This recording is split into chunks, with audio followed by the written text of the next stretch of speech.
જય શ્રી રામ મિત્રો, આપનું નવા બ્લોગમાં હાર્દિક હાર્દિક સ્વાગત છે। તો આજે આપણે ખેતરમાં આવી ચૂક્યા છીએ સ્મિતભાઈ और રાજભાઈ હંગાથી। તો આજે ખેતરમાં આપણે બનાવવાના છીએ મેગી બનાવવા લાકડો લેવા જઈ રહ્યા છીએ। તો આપણે સ્મિતભાઈની મગફળીઓ પણ જોવા દે। તો અમે આ જગ્યા ઉપર મેગી બનાવવાના છીએ। આ મારા રાજભાઈ ઝાડ કે ચાલુ છે। અરે લે માં ભાઈ કુદી સ્મિતભાઈ લાકડો લઈને આવી ચુક્યા છે। અરે એ બાદ ચો ગઈ એટલા બનાવી છે। તો અમારા સ્મિતભાઈ ના ખેતરમાં ઓબા પણ છે, કેસર કેરી ના ઓબા છે સરસ। તો મિત્રો એક સમસ્યા છે, લાકડો તો મળી ગયો પણ ચૂલો બનાવવા પથ્થર નતા મળતા। તમારા સ્મિતભાઈ છેકો ઘમો પથ્થર ઉગવા ગયા હતા, લાઈન પણ આવી ગયા। લાવે છે તો બે છે। હા જલ્દી લાય।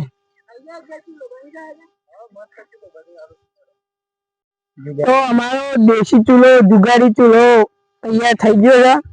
તો અમે બનાવીએ મેગી બનાવવા। તો મિત્રો મેગી તૈયાર થાય એટલે હું તમને આ વડિયામનો સીન બતાવું।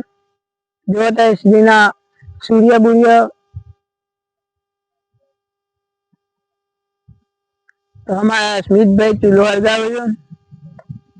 स्मितभाई कोक बोली दे ने केम छो भाईओ, मजामां बधा? हाय हाय पानी जतुं रह्यो जो आ लोग हमार। तो हमें मैगी संगाते 5 રૂપિયાના તુરતો પણ સંગાત લાવ્યા છે અને આ સ્વસ્તિક અને મેગી એકલો ના ખાઈ જતો ને। हाँ हाँ बदन खवડાવ। તમારા ભાઈ મેગી મસાલો ફોડી છે।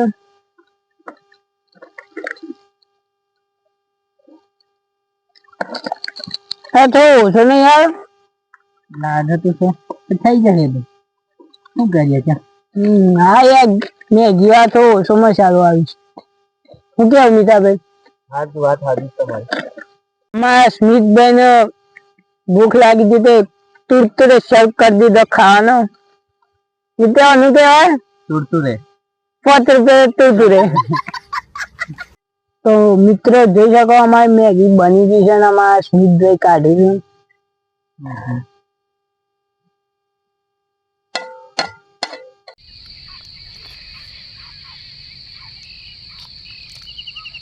હા હું રડિયામની મેગી બની છે મિત્રો, મજા આવી બાકી।